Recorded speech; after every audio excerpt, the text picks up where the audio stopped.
Bom dia, boa tarde, boa noite, seja muito bem-vindo, seja muito bem-vinda a mais um episódio do podcast MVP. Hoje com a vista aqui da Faria Lima, porque a gente está falando de tecnologia para o setor financeiro. Estou aqui no escritório da Pismo com o Rodrigo Melato, que é o Chief Commercial Officer da Pismo. Pismo, que todo mundo deve lembrar aí, foi vendida para Visa por $1 bilhão, nosso unicórnio dos serviços financeiros. Conversar um pouquinho com o Rodrigo aqui sobre a vida pós-Visa e também um pouquinho antes, né? Você chegou até na Pismo antes, um ano antes na Pismo Raiz, né? Antes da operação. Então, até mais tempo de Salesforce antes, bastante tempo de Salesforce. Exato. Então, cara, você é um cara que conhece bem do mercado. Primeiro, acho que para contextualizar, o que é a Pismo? Continua sendo a Pismo de 2 anos atrás? Como é que é? Sim. Obrigado, Gustavo. Um prazer ter você aqui. Acho que o dia colaborou, né? A gente está com uma vista bonita. Não é um dia tradicional de São Paulo, é um dia mais ensolarado. Mas muito bom ter você aqui. Um pouquinho de tudo isso. Acho que parecem mais do que 2 anos. A gente está completando agora em janeiro de 26, 2 anos da aquisição. E a companhia chegando aí próximo de 9 anos de existência. Então, fases bem definidas, mas ainda com um propósito muito bem claro de suportar essa jornada de transformação das instituições financeiras mundo afora. Né? Então, contando um pouquinho da jornada, como você pediu, eu acho que 22, quando eu chego aqui, a companhia vivia um momento diferente. A gente tinha acabado de passar por uma segunda rodada de captação de recursos, e aquele momento era uma rodada para expansão internacional da companhia. Então, a gente fez uma captação com alguns venture capitals para expandir internacionalmente, e vínhamos executando esse plano até que a gente chamou a atenção da Visa justamente com um ângulo de aceleração desse plano. Então, junho de 23, a gente, nesse plano sendo executado para ir para novos países, a gente entende que essa dor, que é a dor de modernizar ou de dar novos capabilities para serviço financeiro, é uma dor global. E a Visa vem com um interesse muito grande de colocar isso como parte do portfólio de serviços, eles chamam de Value Added Service, né? Serviços de valor adicionado, com um fit muito grande nessa dor global. Como você me perguntou, a Pismo é uma empresa de tecnologia que fornece APIs para produtos financeiros. A gente tem um entendimento de que existe uma dor latente global, como eu disse, para que não só a gente tenha produtos financeiros em cima de infraestrutura nova, em cima da nuvem, em API, microserviços, mas também a gente tem uma oportunidade muito grande de ajudar as instituições mais legadas, mais incumbentes, na jornada de transformação. A maior parte dessas instituições acabaram construindo seus monolitos, são estruturas tecnológicas bem complexas. Todo mundo já viu aquela arquitetura do espaguete, né? Um monte de sistema conectado por fusão-aquisição, por demandas que vão evoluindo. E a gente entende que é uma equação que vai ter que ser resolvida sim ou sim. É questão de vida ou morte. E vamos nos colocar como uma boa opção para ser a infraestrutura desse produto financeiro atual. Né? Então, nessa jornada que a gente está indo. Estamos agora fechando 2 anos da aquisição. Acho que a gente está encerrando esse ciclo de integração. E como eu tinha comentado, nesse ciclo de integração a gente está se inserindo como um produto dentro do portfólio de ofertas da Visa, né? Ainda operando de maneira agnóstica e independente. Ou seja, a gente continua servindo clientes não Visa também. Acho que é uma abordagem interessante. Até vamos falar sobre isso, mas uma questão que ficou quando houve a aquisição foi realmente uma empresa brasileira, tecnologia brasileira, né, chamando a atenção de um grande player como a Visa. Sim, né? Sim. Nesses 3 anos aí como líder de vendas da Pismo, como é que foi isso? As pessoas perguntam, mas Brasil, né, era uma dificuldade lá atrás, hoje com Visa, isso não tem mais? Como é que é essa questão de chegar com uma bandeira de tecnologia brasileira para vender? Excelente pergunta. Eu acho que tem 2 ângulos diferentes para a gente responder a sua pergunta. Existe sim ainda algum preconceito como o Brasil sendo o polo exportador de tecnologia. Você pega as grandes companhias do mundo, a gente está no mundo de AI hoje, a gente não tem ainda a grande empresa de produção de infraestrutura de AI brasileira. A gente tem muitos bons usos de AI em outras empresas aqui no Brasil, mas não como produtor de infraestrutura de tecnologia de AI. E isso vale para outros segmentos de tecnologia. Então existe sim ainda algum preconceito que eu acho que a gente está ajudando, junto com outras muito boas empresas aqui do Brasil, que também estão surfando uma onda interessante no cenário de tecnologia internacional. A gente está quebrando um pouco desses paradigmas e eu acho que tem um espaço interessante para a gente ocupar. O outro ângulo é o ângulo de musculatura trabalhada para serviço financeiro. Isso o Brasil faz muito bem, por motivos que nem sempre são positivos. É um país que vem de cenários de hiperinflação por muito tempo, talvez a maior janela de hiperinflação do mundo até hoje, cenários dinâmicos com múltiplos players trabalhando no mesmo ecossistema. Eu acho que a gente foi, ao longo do tempo, desenvolvendo uma musculatura que é única no mundo, talvez comparada com outros países com o mesmo tamanho, como uma Índia, países em desenvolvimento que tenham essa musculatura bem trabalhada para ambientes diversos, né? Diversos, com algum nível de complexidade. Então a gente é muito bom em trabalhar nesse tipo de cenário. Isso acaba nos beneficiando. A gente traz componentes já na nossa tecnologia, na nossa maneira de trabalhar com bancos brasileiros, que ajudam outros países que estão entrando num cenário onde você vai ter que coexistir com pagamento em tempo real, instrumentos de pagamento mais tradicionais como cartões, e como é que você faz isso de maneira... manda cheque, né? Eu fico impressionado. Muito. Pelo correio chega. Exato. Eu fico mais impressionado, não o fato de usar o cheque, é que chega, né? Ninguém pega no meio do caminho. E ainda é usado, está em declínio, mas em declínio lento. Ainda tem uma participação interessante, mas a maior parte dos países ainda está passando por essa transformação. Então eu acho que a gente acaba compensando esse ceticismo de ser uma empresa brasileira de tecnologia por conta da musculatura de sistema financeiro que a gente tem, né? Isso acaba quando o cliente o prospect fora do país dá um duplo clique na tecnologia, ele vê bastante coisa já embarcada e fala, cara, isso é legal. Então você já consegue numa plataforma me ajudar com real-time payments, mas ao mesmo tempo com instrumentos mais tradicionais, e eu consigo talvez ter uma diversidade mais ampla de produtos financeiros em cima da mesma plataforma. Então quando ele entende esse benefício, eu acho que valida que a musculatura trabalhada no Brasil ela é importante para o resto do mundo também. Legal. Agora, falando de clientes, o cliente hoje, ele é muito diferente do cliente de 3 anos atrás? Completamente. A gente, como eu falei, a gente é uma empresa de tecnologia, a gente geralmente está no back-end das instituições financeiras, né? E esse back-end não preciso dizer, é extremamente crítico, então a gente está suportando produtos financeiros para as maiores instituições financeiras do mundo. Muito pouco o apetite à falha, a disrupção de serviço, a intermitência. E eu estou dizendo isso porque o cliente tem mantido as suas aplicações legado pelos últimos 30, 40 anos, porque tem muito medo de mudar. Sim. Então eu te diria que meu tempo aqui de quase 4 anos de Pismo, há 4 anos atrás, de verdade, existia ainda uma resistência muito grande a movimentos de modernização, de migração, e hoje você vê ainda assim um risco percebido, e eu acho que aí a gente tem ajudado muitos clientes a diminuir essa percepção de risco, mas uma predisposição muito grande em fazer o movimento. Então, ou por percepção de que, ou convicção de que é um movimento inevitável, questão de vida ou morte, ou porque o cliente tem evoluído para ter um pouco mais de segurança em tecnologias novas, em adoção de tecnologias que são suportadas por nuvem pública e coisas desse tipo. Agora, você comentou AI e tal, e a gente tem o mundo dos agentes. A migração do legado, ela é tão crítica no mundo agêntico quanto ela foi, sei lá, 3 anos atrás? Porque, teoricamente, você pluga o agente ali e ele vai fazer tudo, né? Sim. Você não vai precisar, né? O legado, não tem problema, o legado está ali porque o agente vai fazer essa cara para frente e vai te dar toda a modernidade que você precisa. É isso? Mais ou menos. A nossa crença é de que para habilitar no seu maior potencial esses agentes, a gente vai precisar de 3 coisas muito importantes.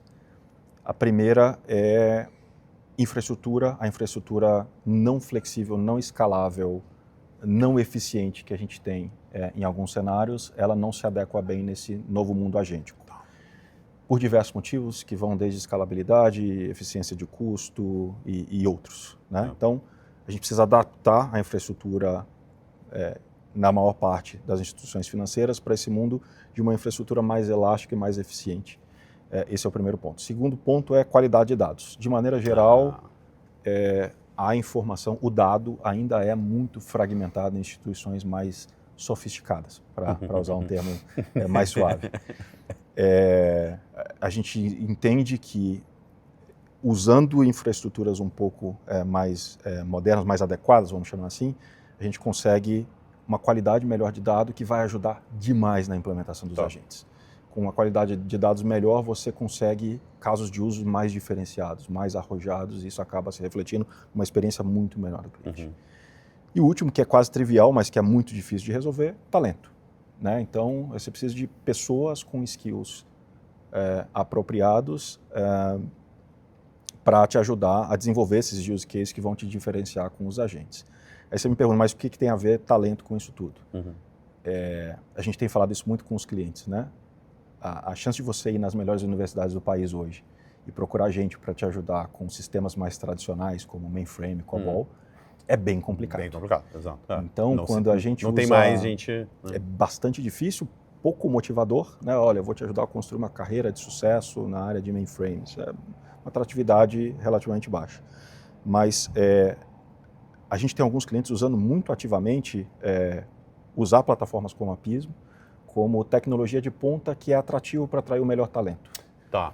Então, eu acabo mitigando um pouco o meu risco, porque eu não dependo de tecnologias já menos disponíveis no mercado, e eu acabo atuando como um imã de atração para essas pessoas que estão saindo agora, os talentos estão saindo da faculdade, que querem trabalhar com tecnologias mais de ponta. Então, um banco, né, que tem o legado e fala, eu preciso de um cara de COBOL, não, eu preciso de um cara de uma tecnologia mais recente. Nuvem pública, linguagens a gente usa aqui, Golang, por exemplo, é uma linguagem que tem uma atratividade interessante. A gente tem práticas de observabilidade e de segurança da informação que são topo de linha. A gente tem feito algumas palestras para alguns clientes de engenharia do caos. E você fala, engenharia do caos... Oi? Exato. Porra, mas você é tanto financeiro, você fala engenharia do caos. Exato, porque você precisa tentar se preparar quando a gente... E são metodologias acadêmicas, tá? Isso não é invenção da Pismo. A gente vem num mundo onde você testar cenários possíveis é muito previsível. Sim.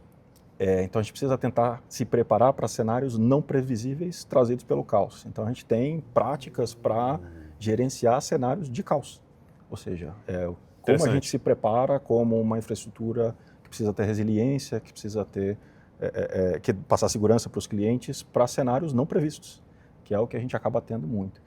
E são coisas que estão já no DNA da Pismo desde sempre, e agora os nossos clientes têm pedido, inclusive, para aprender um pouco também com a gente. Então a gente tem engenheiros da Pismo que têm compartilhado um pouco desse tipo de prática e acho que tem sido bem aceito pelos clientes. Eu sempre brinco, né? Hoje em dia, planejar 24 horas é planejamento de longo prazo, né? Exato. Porque você nunca sabe, né? Exato. A guerra que vai sair, a ação que vai bombar. Né? Está bastante dinâmico. Exato. Nesse cenário, como é que é o dia a dia da Pismo, né? Pô, AI, por exemplo, né? Como é que vocês estão usando e tal. AI, o que você sabia semana passada, da segunda-feira já está defasado, né? Exato. Como é que... a ideia é exatamente essa, que você seja esse cara que esteja sempre atualizado, mas, porra, também é difícil, né? A gente tem Bom, obviamente a gente está tentando surfar a onda também, então para os casos de uso, vou chamar de mais triviais, a gente tem trabalhado praticamente todos eles aí com teste, com alguma coisa quando dá de código, com atendimento a cliente, então criar ali os chats que são inteligentes, que ajudam e passam uma experiência melhor. Tudo isso acho que mais intuitivo, acho que a gente tem usado. A gente tem explorado um pouquinho também como é que a gente inova usando esses conceitos de inteligência artificial, então como é que a gente desenvolve alguns componentes internos que podem ter componentes de AI, de LLM, que possam traduzir isso melhor para os clientes.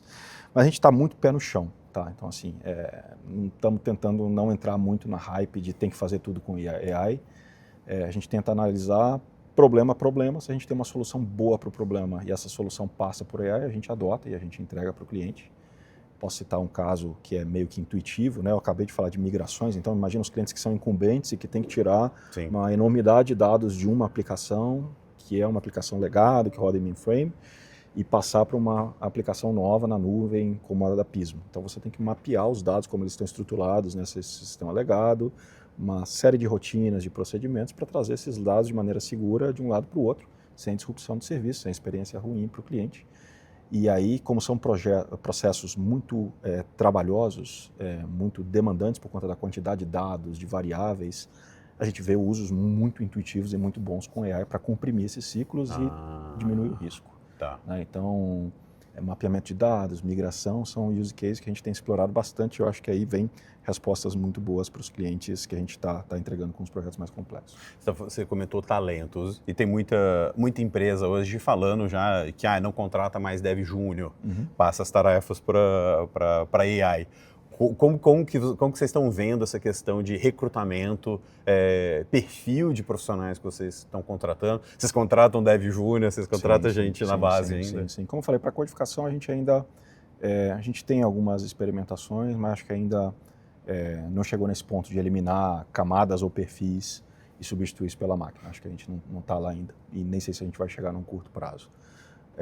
Mas a gente tem tentado usar, independente do nível, para funções que são muito repetitivas, que têm uma pegada de eficiência que seja relevante sem colocar a gente e os nossos clientes em risco excessivo, alguma coisa desse tipo. Então, muito essa pegada. Legal. Só voltar na parte da internacionalização, que era a tese da venda para a Visa. Sim. Como é que está isso? Vocês recentemente fizeram alguns anúncios, né, de expansão. Sim. Como é que está? Está dentro do... Cumpriram o previsto? Está mais rápido do que o previsto, o que é legal, sim. Então, algumas pessoas questionaram, né? A Visa é uma empresa de cartão de crédito. Sim. Por que ela... E não, Visa é uma empresa de infraestrutura de pagamentos, é a maior empresa de infraestrutura de pagamentos do mundo, incorporando uma empresa brasileira de infraestrutura, tecnologia de produto financeiro, que não se restringe a pagamento de cartão, mas que pode fazer muito mais do que isso. A Visa tem uma estratégia muito legal, que é além de cartão, além de Visa, além de pagamentos, né? E acho que a gente se encaixa muito bem nessa estratégia. Legal.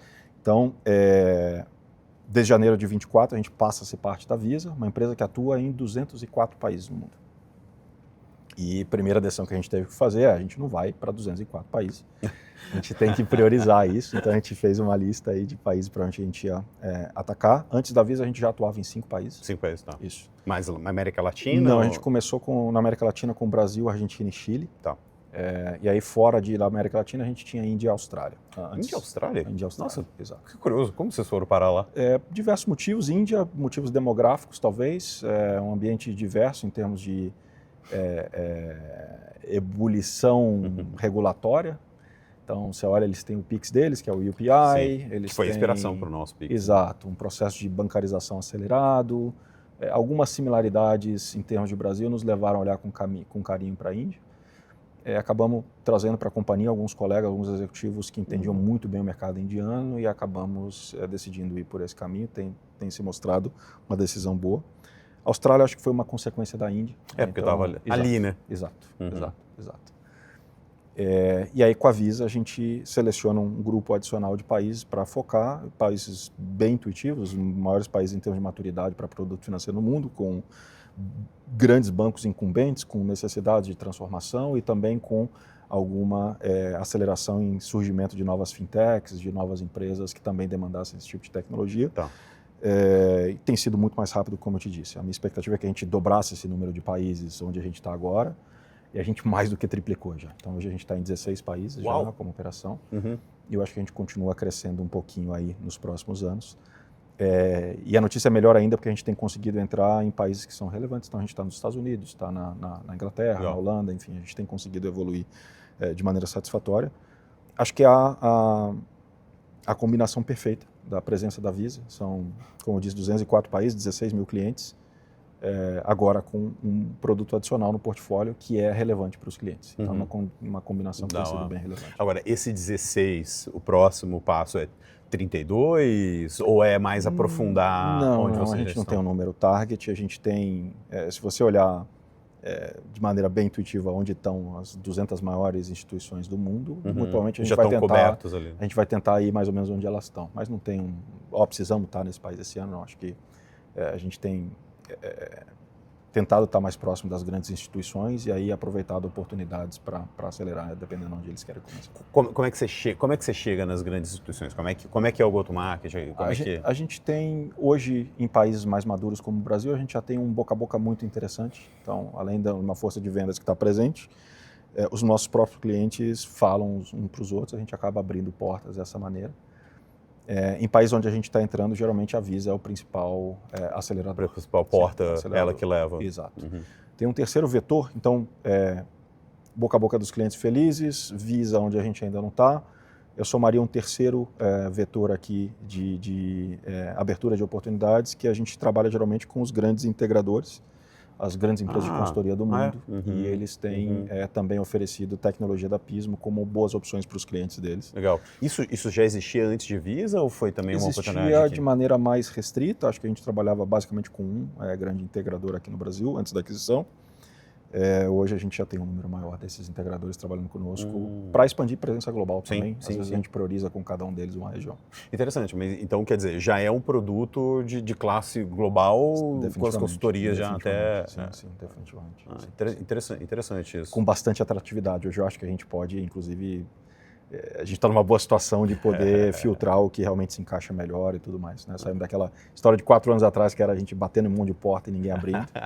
E agora a gente legal isso. Como é que era a sua vida 4 anos atrás para vender Pismo? Foi bem legal, assim.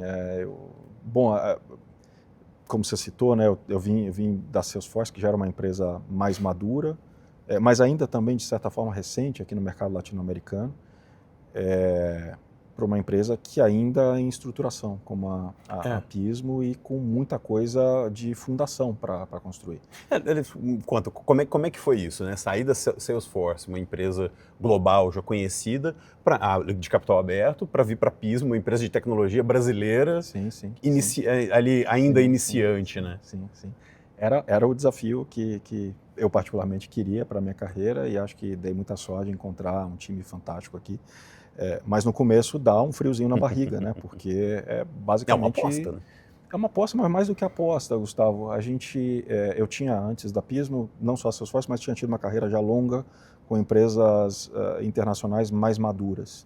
E quando você fala maduro, quando você está do lado de lá, do lado das grandes empresas, que agora eu voltei, né? Você acha que o maduro é pejorativo. Ah, não, tem muito processo. Ah, não, tem muita hierarquia, tem muita política. Em certos ângulos, isso é bom. Isso já tem caminho trilhado, já tem alguém para te ajudar a fazer isso daqui. Como a gente estava num momento mais fundacional com a Pismo, muita coisa a gente teve que abrir o caminho na mata. E aí é mais complicado, a gente erra, acerta, faz de novo, e mais uma experiência extremamente rica e de novo, acho que com um time muito bom, que eu acho que é o principal fator para conseguir sair do outro lado com sucesso. Então, deu frio da barriga do movimento em si, mas já nos primeiros momentos o frio na barriga passou e você vê que você está suportado por gente boa, que tem um alinhamento bom para sair do outro lado. E acho que a gente está ainda colhendo bons frutos hoje dessa boa combinação. Vamos dizer assim. Um case, certamente, Pismo é um case impressionante, né? Pô, os fundadores já com experiência muito técnica e comprovada de mercado também, com a Docket, né? O que eles tinham feito antes. Quer dizer, já era uma empresa novata, mas com isso ajuda histórico, muito, né? Eu não tinha ainda tido essa oportunidade de trabalhar tão perto do empreendedor, do fundador, mas é uma vantagem muito grande você estar na segunda jornada, ou na terceira, na quarta, enfim, que você tem a prerrogativa de não cometer os mesmos erros da primeira. Isso já faz uma diferença brutal.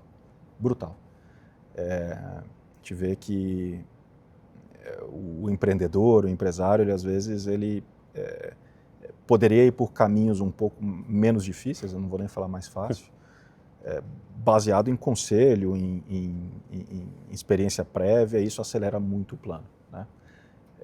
Isso claramente é visto aqui, eu consegui ver isso nos últimos 4 anos. Muita coisa que parecia uma boa ideia já tinha sido feito no passado e, cara, vamos por outro caminho, porque aqui a gente vai se dar mal. Assim. Continue acompanhando os episódios do podcast MVP, toda quarta-feira no YouTube e nas principais plataformas de áudio. Se inscreva e não perca nenhuma conversa nova. Até a próxima!